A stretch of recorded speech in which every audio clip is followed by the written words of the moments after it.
Welcome to Life and Liberty. I'm Peter Shinn, President of ProLife Unity and Director of Cherish Life Ministries. And I'm Gardner, National Black Pro-Life Union at nationalblackprolifeunion.com. Glad to be here. How you doing, Peter? I'm great. and here we are. Well, and of course we're really great. We're feeling a lot better now. I mean, the election's done, and there's no doubt winning feels better than losing, right? Winning feels a lot better than losing. And of course, we have to think about those people who are not feeling very good. And we hope that they understand that it will really be okay because President Trump will be a president for all people. And it'll be okay when you see where we're going. And I think that especially with regard to jobs and those things that are so important to so many Americans across the country. But of course, I'm extremely happy, especially because I believe that having President Trump in the White House will mean that we'll have more lives saved because he supports the pro-life position. And that's very exciting to me, especially that we have a Republican House and Senate. Mm-hmm. We feel that we can really get things done and hopefully save the lives of more children. You bet. Yeah. And one of the things that I've been talking about for a long time is the importance of the Congress and the president to work together. And in 1964, we didn't actually have that. I mean, we had Kennedy, the Democrat, and we had the Republicans in the House and the Senate. So we had the Congress, but we didn't have the president. But look what happened. They managed to push through the 64 Civil Rights Act anyway. Yeah. And why was that? Because it was something that it was time. You know, the country knew it was time. Sure. And Congress, they basically knew this was going to happen. They wrote this thing up, and I bet you they put it on his desk and they said, if you don't sign this, you know everybody's going to accuse you of being a racist.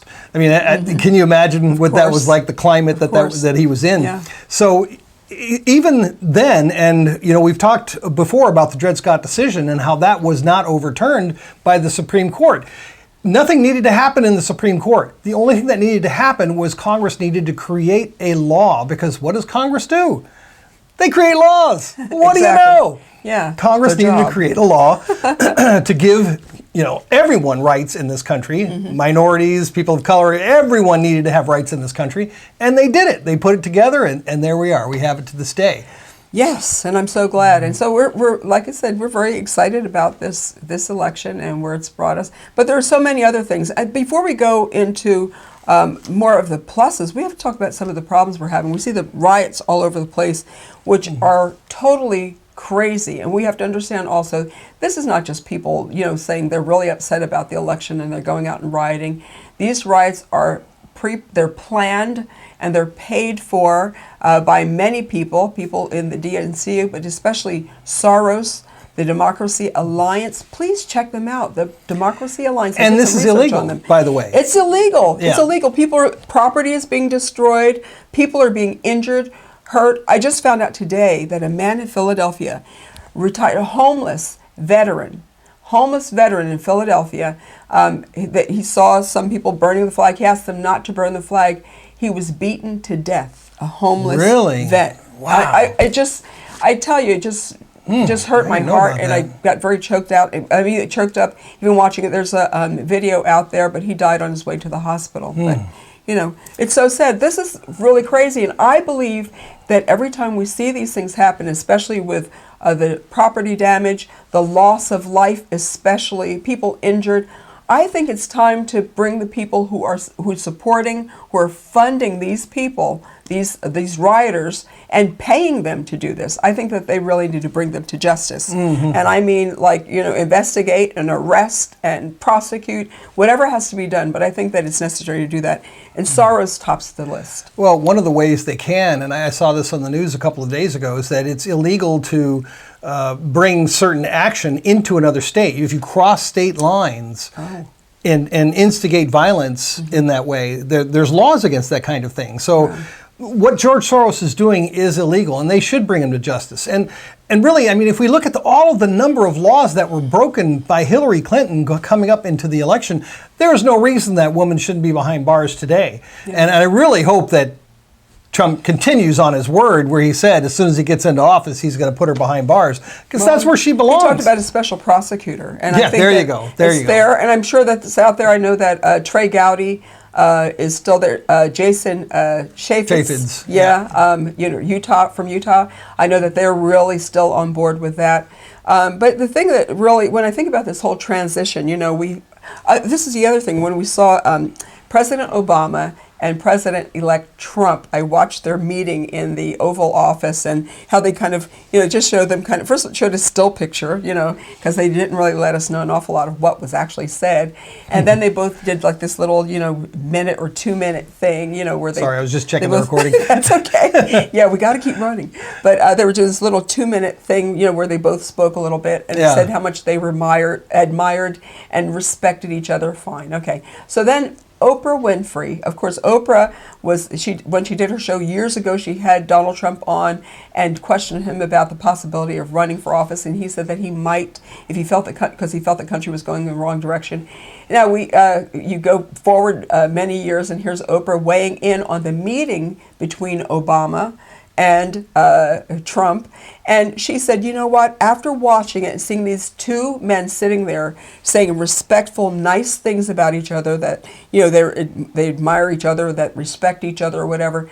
And she said, it gave me hope. I was very hopeful. Well, guess what? She got beat up on Twitter because she can't even, the other side doesn't even want her to be hopeful. Well, you can't even be hopeful. Yeah, when I saw that, I have to tell you, I was nauseated because I know Obama didn't mean it. And the left does not mean this. And there's this talk of unity. They always talk about unity when they lose. When they lose, it's like, okay, you won. Let's all come together and let's work together to make the world a better place. That's nonsense. Yeah. Because as soon as they get into power, the first thing they say is, I have a mandate. That's what they do. They just slam their fists on the table. It must be very difficult. And first of all, it's a very awkward meeting. It's something that's done after every single election. I forget who was the first one. I don't know whether it was Eisenhower or whatever was the first. With Kennedy, I think was the first one. I don't know. But the thing is that it must be a very awkward meeting because you're battling, two different sides are battling together against each other. And then to sit down and make it seem like everything's okay. I mean, let's face it. Donald Trump said some really interesting things about President Barack Obama, and Barack Obama has said some really, interesting things about President-elect Trump. And then to sit down and pretend, okay, all that doesn't matter. Let's pretend we're best buds and we're friends. Very difficult. It would be great. Mm-hmm. It would be great if we could do this, if we could come together in unity. And I really believe that the Republicans over all these years, they've wanted to do that. I believe that Republicans, that they have tried in so many instances after every election. They've tried in so many ways. I mean, look at George W. Bush when he got into office. What was the first thing he did? The education bill. Mm-hmm. He got together with Ted Kennedy, out of all people, one of the hardcore lefties. Yeah. He got together with Ted Kennedy and he said, let's work on an education bill together and let's make something happen. Now, of course, the Democrats are like, bonus, because what did they know that they could do? Right. They could infiltrate the school systems with everything that they want. Not good. Yeah. No Child Left Behind. Yeah. Mm-hmm. Let's give schools more money, which, on the surface it sounds great. Let's give the schools more money. I mean, why wouldn't you want to give the schools more money? Why shouldn't they get more money? Well, first of all, because they're already getting lots of money and they're just blowing it. It's going out the window. I mean, it's not really going where it needs to go. And we see still schools that are failing, schools that are closing. Yeah. Our kids are losing out. And so it didn't work. And so there was an example of right after, President Bush got into power, and they got together and they worked on a plan. And of course, it turned out to be primarily a Democrat effort. And like I said, whenever they get into office, there's no way. I mean, Barack Obama, the first thing that he did was he passed he overrode the Mexico City the world. Policy was one of those things. One of those things, but the one around the world about funding abortion, whatever, birth control, and that kind of thing. So, I mean, he was just like, I'm in. You guys sit down and shut up because I'm here. And he took over, and and that's what we've been living with for 7 years. Well, the thing is, I think that, and most people will actually say that Barack Obama did an awful lot to try to destroy this country, and unfortunately, I think that when you look at who we are. I actually think he did that. Of course, there was the whole apology tour that he did as soon as he got in office. I'm so sorry for what America has done. America has really supported so many countries that wouldn't even be there today if it wasn't for us. So, I had a real problem with that. So many things. But the great news is that we no longer have to talk about Obama anymore. He is the lamest of lame duck presidents right now. I mean, I know he's going to try to do as much turmoil and upset before he leaves in January 20th. But the thing is, one of those things may also include pardoning Hillary. That's another thing. Yeah. So we'll have to wait and see what happens there. And who else is he going to pardon? We just don't know. But well, maybe that's why they're not indicting her yet, because you can't pardon what you haven't been indicted for. Exactly. Maybe that's the reason. Let's hold off and wait to see what happens next year. Yeah. But he's going to be out. He's out of the picture. And he can go and play golf now from now until until January. Like he has been for the last 7 years. Yeah. I wish he would have done more of that. And I'm really happy to say that we don't have to think about him anymore. We know that he and Michelle are going to reside in the Washington, D.C. area, so Well, he talked about getting back into activism and, taking it to the next step. I mean, he's been president for 7 years. Now he can take that position. So he's going to get back and be a community organizer again. Yeah, exactly. Okay. Yeah. He's going to go into hardcore activism. And the rioting is the example of what I was talking about, how, they talk about unity, but the rioting is what we know that they truly feel. The Democrats in Congress are rioting inside. Yeah. They want to do what we see happening in the streets. They want to burn things down. They want to, if they control the military, they'd probably stage a coup right now. What's really upsetting, what they don't seem to understand is that when President Obama won office 8 years ago, I felt extremely depressed. I mean, I went for like 2 months, honestly, at least 2 months, where it was just really, I thought, what do we do now? How do we fight this? This is another uphill battle because we know where he stands, especially with regard to the life issues. It was very, very devastating. And it was my dear friend, Dr. Alveda King, who basically, we talked on the phone and she kind of bolstered me up, and I did as much to bolster her also. But it was a very down, very blue period before you figure, okay, dust yourselves off, get back up, and you just get back in the fight. And that's what, and there's a part of me that understands what's happening with the Democrats and with the Hillary people. They are saying, and it's the fault. It's their own fault. First of all, it's Hillary's fault because she's so crooked, as Trump says, and it's become part of her name, Crooked Hillary. Mm-hmm. But the thing is that it's also the fault of the mainstream media who refused to look at Trump as a viable candidate. Well, so much of America ignored him. And they carried water for Hillary every single day. They sure did. And with the WikiLeaks, all the information coming out about how Wolf Blitzer, I mean, imagine this, CNN, here's Wolf Blitzer, he's going to be the moderator for the debate. And Wolf Blitzer, he asks the DNC, the Democrats, asks Hillary, hey, what questions do you want me to ask Trump to stump him during the debate? Well, what the heck? Well, that whole thing with Donna Brazile also. I mean, you go. They're giving her questions, and she's trying to prepare her. And when you look back on those debates and how well Trump did, you think, gosh, he did really well. She was like prepared, and he wasn't. He was off the cuff, and I thought he did really well. Of course, I felt he won all the debates anyway.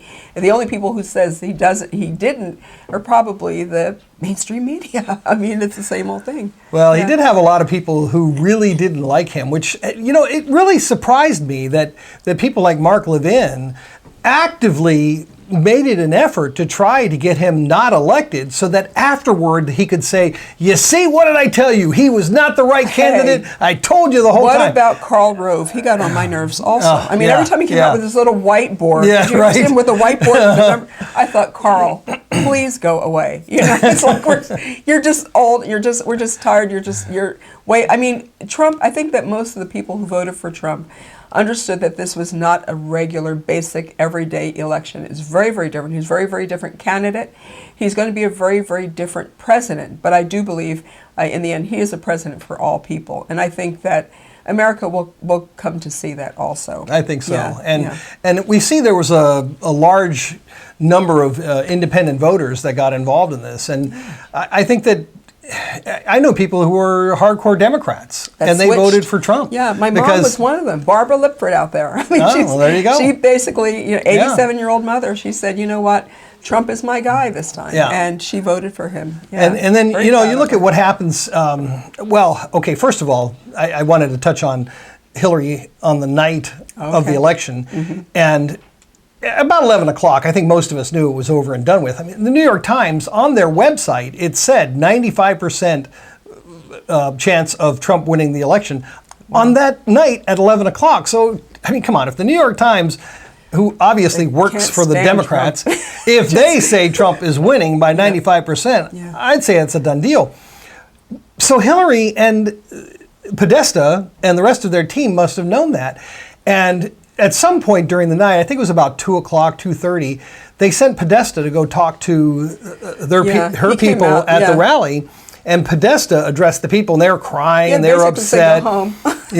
And he sent them She's home. not gonna speak. And saying, Yeah. we're still counting, which is really ironic if you think about it. I mean, as much as Yeah. we've been accusing them of cheating, and and for them to say we're still counting when basically the count was already done. It's Yeah, like, and they were hoping. I think that, and that's the thing I think we have to realize here is that it was very hard. I mean, it's very hard for them, and it's just like it was very hard for us, 8 years ago. So they were hoping against hope. Yeah, there was a lot of crying and gnashing of teeth. It was really very difficult. But at the same time, I do understand. But I hope and I thought this was really interesting. Charles Barkley. Charles Barkley and I never agreed on anything. I've never met the man, but I just had a problem with him on a lot of things where he stood. But he came out, and even Charles Barkley said, you know what, that everyone should give Trump a chance. Just give him a chance. Yeah, that was great. He's not even in office yet, and already he's being attacked all over the place, which is totally crazy. Yeah, He's not even in office yet. Yeah. Yeah. And that morning, though, that Hillary just ditched all the people at the rally, ditched America. I mean, think about it. She ditched America that night. Instead of her coming forward and saying, hey, we're going to resolve this, we're going to wait till morning, she knew that wasn't going to happen. She already knew it. Yeah. So she sent Podesta up there to send everybody home because she was totally bummed here's that the she thing. was going to be losing. But it's not just that she was losing. Hillary thought it was in the bag. All the way up until that point. All the pundits, Yeah. all the polls, everything said that Hillary won. So the thing is that in her mind, she's thinking, I won this. I've already won. She thought she won it weeks ago. And you could tell, I mean, she wasn't really concerned about really getting, she never really talked very much about actual issues, how she was going to do anything. They hammered Trump on how are you going to do this and how are you going to do that and what's your detailed plan. I thought that was really, what are the details? Hillary never had to give that because she expected a coronation. She thought this was going to be easy. Done deal. So it wasn't, for her, and I understand why she didn't go out there because even though it was kind of, I think she should have, but I do understand it because it was more than just losing an election. She had every reason to expect that she was it. Yeah. I mean, so how do you, I think that really someone had to probably pick her up off the floor because it was that's how devastating it was. Yeah. To think, what do you mean? Well, Everybody told me, every single poll said I was going to win. Even the Republicans, a lot of Republicans were saying, well, almost congratulating her. And we don't really see a path for Donald Trump. They were looking for the That's right. path. And of Yeah. course, I was just thinking, well, I'm really hoping that God has a path because, that's where I was on. And look at Newsweek, and they were busted because they had released the edition of the front page of Newsweek that said Madam President, and there she is with that smug smile, but that was released. And when people say, when they were busted out on it, they said, well, we did an edition for both of them. Yeah. Well, maybe they did, but they didn't release the Trump edition. Next week or They something. released Hillary's edition because they fully expected her to Everybody win, really like did. you're saying. Yeah. And so the newsstands already had it. So now if you look online, there are countless editions of the Newsweek with Hillary as Madam President for sale for $200 and above. Wow. And there's not one of Donald Trump because that one was not released. Yeah, it wasn't released and it wasn't even done. It wasn't prepared. They really thought that this guy was going to lose. So Yeah. it's really interesting. I mean, this is what we're dealing with now. I think there are, from what I understand, there's still protests that are being planned throughout the week and even into January. They're I planning these imagine it's going protests. to keep going. Yeah. Yeah. But you know what? I think what we have to do is what Trump is doing. He's just moving right along, plodding right along. He's getting his cabinet together. I don't know who his chief of staff will be yet, but there are a few people that have been floating out there. What I like to see start happening, there's Sheriff David Clark. Yeah.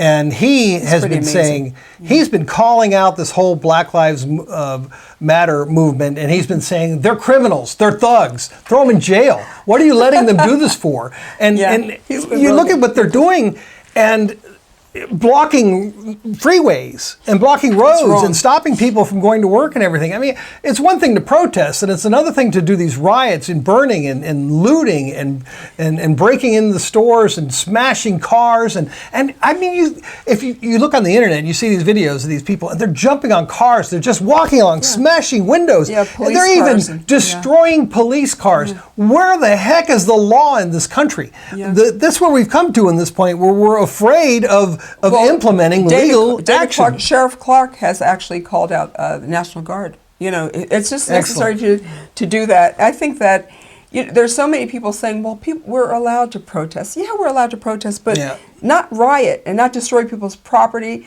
and not hurt or maim or kill people. So they're taking it a little bit too far. So if you want to riot, if you want to if you want to march, you want to protest, that's one thing. Say whatever you want. Put up your signs. It's fine. But when it gets to the point where you're actually injuring people or hurting the property, I think that really something else has to be done. Where is Obama?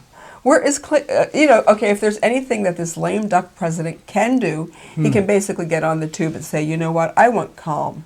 This is not right. We don't condone this. You stop this right now. I mean, he could actually come out, not that they'd listen to him, but he could actually come out and call for calm. Hillary Clinton, if she was any type of, if she was the person she wanted to be, the president, she should herself, if she came out and said, you know what, this is not what I want, this is not me, this is not us, and I want this to stop immediately. She could come out and say something, but you hear nothing. Crickets from Hillary, crickets from President Obama. And what does that tell you? What does that tell you? I mean, in order to allow this to go on in the way that it has been going, the way that it is going, basically says that I don't believe they really care.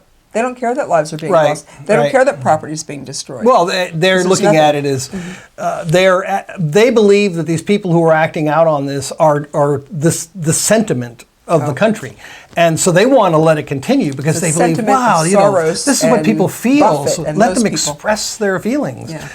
It's time to move on.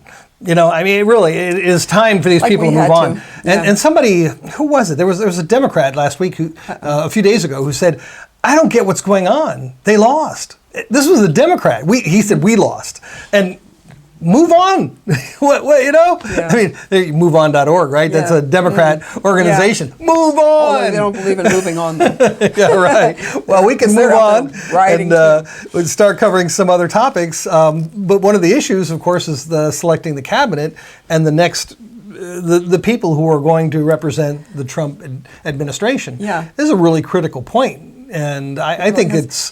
But but the media, I think the media is still a problem, okay? I really thought that after Trump was elected, after things would calm down, they would realize the error of their ways, the fact that they were trying to, pick a president for us.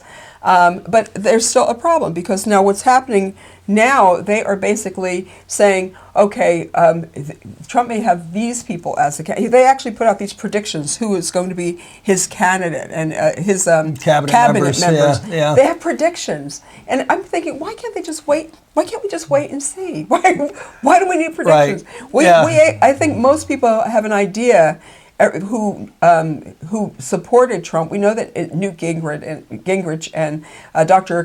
Ben Carson, and there's so many people who were Priebus, so many people who were in support of him, Bannon, all of those from Breitbart. But the thing, it's not necessary. We know that they're all out there. We don't know which position they'll have. Just wait and see. That's right. Why are we kind of... Yeah. Well, we know who we want, but he's got to make decisions. Pick people who he thinks are the best. I mean, if you think about it, here we have a man who, he's not a politician. He hasn't run Congress. He hasn't run a state or a city, but he's run a business, and he's a billionaire. The man knows how to run a business. He knows how to be in charge of large operations. Right. He knows who he needs to have in place for what he wants to have accomplished.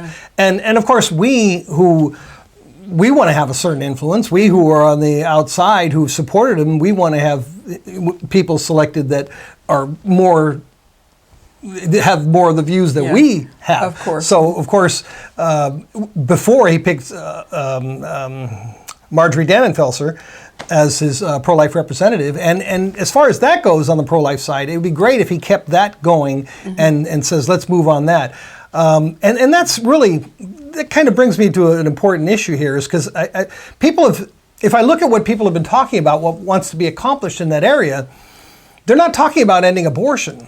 They're talking about stricter laws that they've already had in place, as far as funding abortions, abortions in the military, and that kind of thing. And I'm thinking, wait a minute, we have the presidency and Congress, and we're not talking about ending abortion? That doesn't make sense to me. Yeah. Well, the thing is that also, I think that one of those things is one of the reasons that they're trying to make sure that the Supreme Court, whoever is picked to take the place of Antonin Scalia and other justices, I think that that will be one of the very important things put before them. Well, but like I said, it's not something that I believe is going to come from the Supreme Court in the first place. Now, we do want to have solid Supreme Court justices in there, because we know anything that happens, that's where it's going to be challenged. Of course. And a lot of people say that, well, it's just if we end abortion, then it's just going to go back to the states. But that's not what happened with the 1964 Civil Rights Act.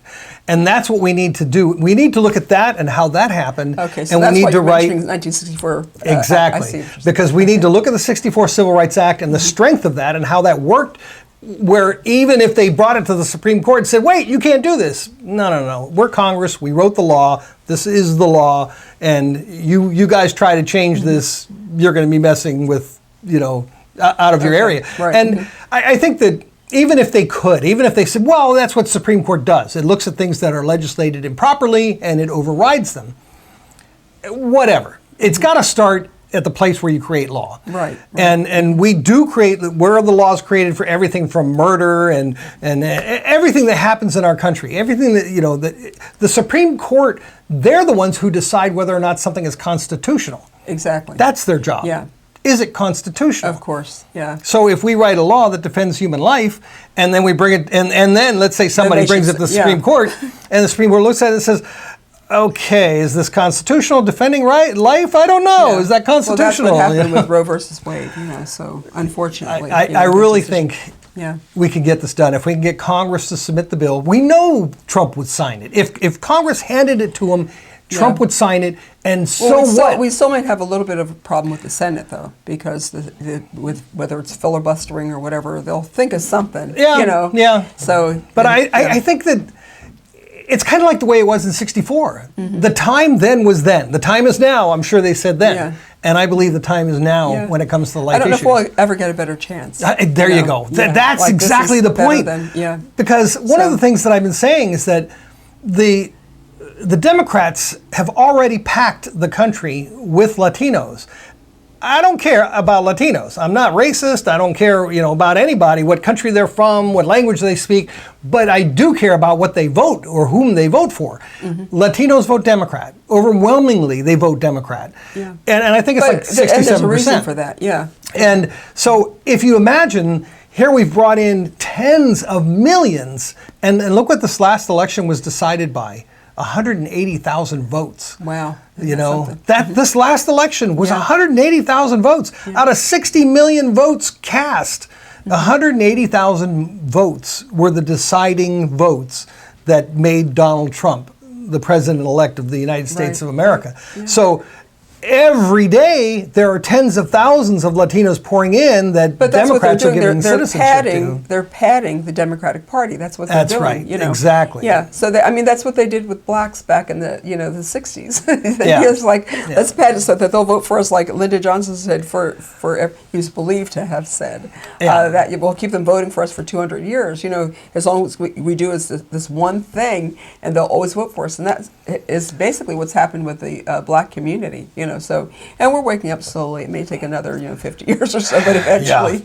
Well, I tell you, I don't mean to be negative, but if you think about this, there's 10 to 15. Actually, I believe there's 15 to 25 million illegals in this country today. And originally, Trump was saying, we're going to put them all back in their countries, and then we're going to let them apply and let them, go through that process. But then after he was hammered on that over and over again, he decided to take that out. Well, he took that language out. But here's the thing. I think that it's a process. I think there are a lot of things that Trump has said, and everybody thinks he's going to do that on day one, okay? Mm-hmm. No, it's not going to be on day. This is a process. The first things that he wants to do, he wants to get all of the illegals who are murderers and criminals, rapists. He wants to get them out. That's great. Okay, that's step one. I love to see him say that. The thing is that they're increments. Now, I just heard this morning, as a matter of fact, that illegals are flooding from Mexico, flooding over the border, so much so that they had to put more Border Patrol people because they were just flooding over to try to get into the United States before Trump actually takes over the office. Because they know that Obama's a little bit softer on those things. But the things, they were flooding the borders, coming over I'm sure that you guys heard it, and I'm sure you've heard it, coming over. But the thing is that, but that's what Trump is saying. There's increments. First things first, let's get these criminals, these crazy people who are doing horrible things out of the country. Now, he's never said that was all Hispanics or all Mexicans. He was basically saying that there is a faction of people who are gang members, who are murderers, who are rapists, who come over into this country to deal drugs or whatever. They're dealing in prostitution and all kinds of things.